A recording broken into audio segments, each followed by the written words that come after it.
Imagine a star approaching a supermassive black hole. As it gets closer, gravity on the star's near side becomes much stronger than gravity on its far side.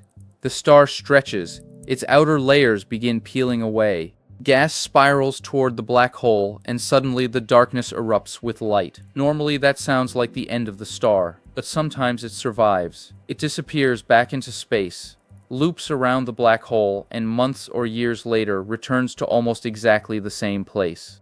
The black hole tears part of it away again. Another flash appears.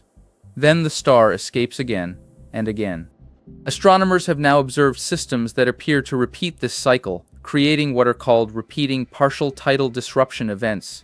But some of these systems contain an even stranger clue. Every time the star returns, the explosion becomes weaker. For years, simulations struggled to explain why.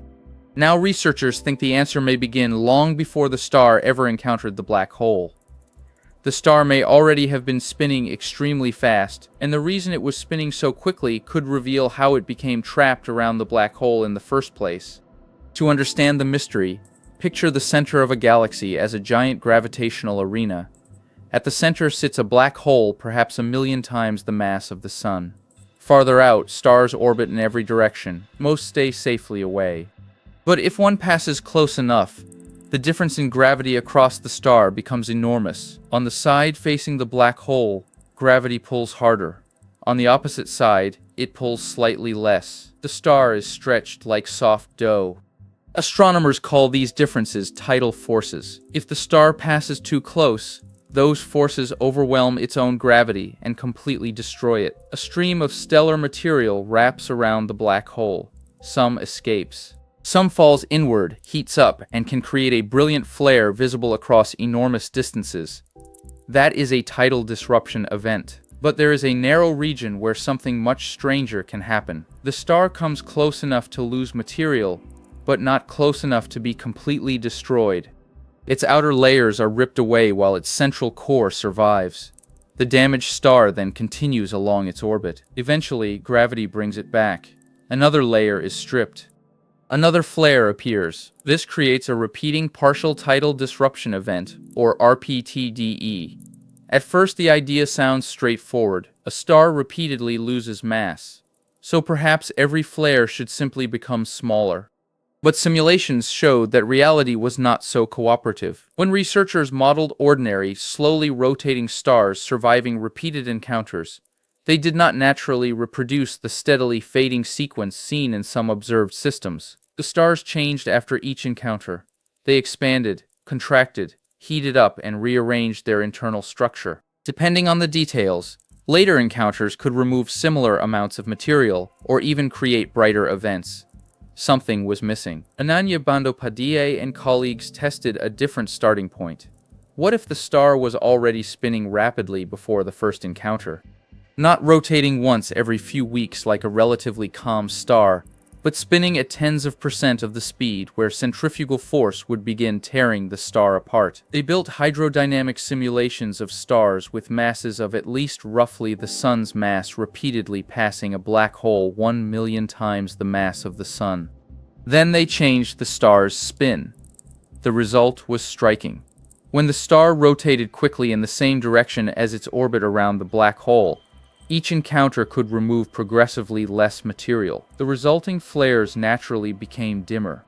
Suddenly, the strange observations began to make sense. The reason is easier to imagine if you picture the star as a spinning ball of fluid. A star is held together by gravity, but rotation pushes material outward. The faster the star spins, the closer its outer layers already are to escaping. Then the black hole arrives and applies an enormous tidal torque. During the first encounter, the star can be violently reshaped and stripped, but that interaction also changes its rotation and internal structure. Afterward, the surviving core is not simply a smaller copy of the original star. It has been mechanically transformed. When it comes around again, the black hole encounters a different object, and under the right conditions, less material is available to be removed. So the flare gets weaker. Then the process repeats. Bright, dimmer, dimmer again. The light curve becomes a record of what is happening inside a star being slowly dismantled orbit by orbit, but this still leaves a deeper question. Why would the star have been spinning so rapidly before it reached the black hole? That is where the story rewinds. Imagine not one star approaching the black hole, but two, a tight binary, two stars orbiting each other while the pair as a whole falls toward the galactic center. Because they are so close together, gravitational tides can synchronize their rotations. Like the moon always showing roughly the same face to Earth, each star can become tidally locked to its companion. If their mutual orbit is extremely fast, the stars themselves can also rotate rapidly. Now send this pair toward a supermassive black hole. As the binary approaches, the black hole's gravity begins competing with the gravitational bond holding the stars together. Eventually, the binary breaks. One star can be thrown outward at tremendous speed. The other loses orbital energy and becomes trapped around the black hole. This is known as the Hill's mechanism. It produces an elegant chain of events. A tight binary creates a rapidly spinning star. The black hole destroys the binary. One star escapes. The other becomes trapped on a highly elongated orbit. At every close approach, the black hole tears away part of that captured star. And because it began with rapid rotation, the resulting flares can grow progressively dimmer. Several seemingly unrelated mysteries suddenly become parts of one story. The fading explosions tell astronomers something about the star's spin. The spin tells them something about the star's former companion. And that missing companion may explain how the surviving star entered its bizarre orbit in the first place. This is why the new result matters beyond a handful of unusual flashes. Astronomers cannot normally travel backward in time and watch a star become captured by a black hole. But the repeating flare pattern may preserve evidence of that history. Each burst is almost like a page torn from the star's past. There may even be a connection much closer to home. At the center of the Milky Way sits Sagittarius A Stri, a black hole around 4 million times the mass of our Sun. Around it orbit stars on extremely tight paths. Some of those stars have puzzled astronomers because it is difficult to explain how they formed or arrived so close to such a hostile environment. The Hill's mechanism has long been considered one possible route. A binary wanders inward. The black hole separates it. One star is launched away. The other remains trapped near Sagittarius A Sperli.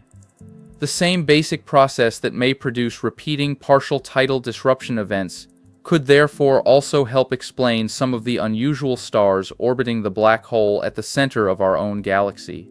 There is an almost cinematic symmetry to this process. Two stars begin together. They approach a black hole. Gravity separates them forever. One may be thrown into the galaxy as a high-speed runaway, the other remains behind. Orbit after orbit, it returns to the object that captured it. Each time, another piece is removed. Each time, the flash becomes weaker. Eventually, the star may lose enough mass that its structure changes dramatically, or a future encounter could finally destroy what remains. But until then, astronomers have something extremely rare: the ability to watch the same black hole perform almost the same experiment repeatedly. Usually, astronomy gives scientists only snapshots. A supernova explodes once.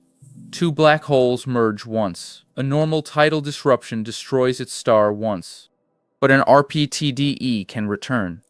Researchers can predict when the next flare should happen, observe how its brightness changes, and compare each passage against simulations. That makes these systems natural laboratories for extreme gravity. And it also demonstrates why a tiny detail such as stellar rotation can completely change a cosmic event. A star does not approach a black hole as a simple glowing sphere. It arrives with a history. It may once have had a companion. It may already be spinning rapidly. Its internal layers may have been shaped by millions or billions of years of evolution, and all of that history determines what happens during the few hours when it passes close enough for a black hole to begin pulling it apart. The researchers are not claiming that rapid spin explains every repeating tidal disruption event. The simulations specifically show that fast, prograde rotation can reproduce the progressively dimmer outbursts seen in some candidates, and that this is consistent with a star delivered by the breakup of a tight binary. More observations will be needed to determine how common this pathway really is. But the new idea turns a strange pattern of fading light into a possible reconstruction of an invisible event. Somewhere near the center of a distant galaxy, two stars may once have raced around each other. Then they wandered too close to a black hole. In a moment, their partnership ended. One disappeared into the galaxy, the other was condemned to return. And now, every time that surviving star passes the black hole, another fading flash reaches our telescopes. Not simply telling us that a star is being torn apart, but quietly revealing how it got there.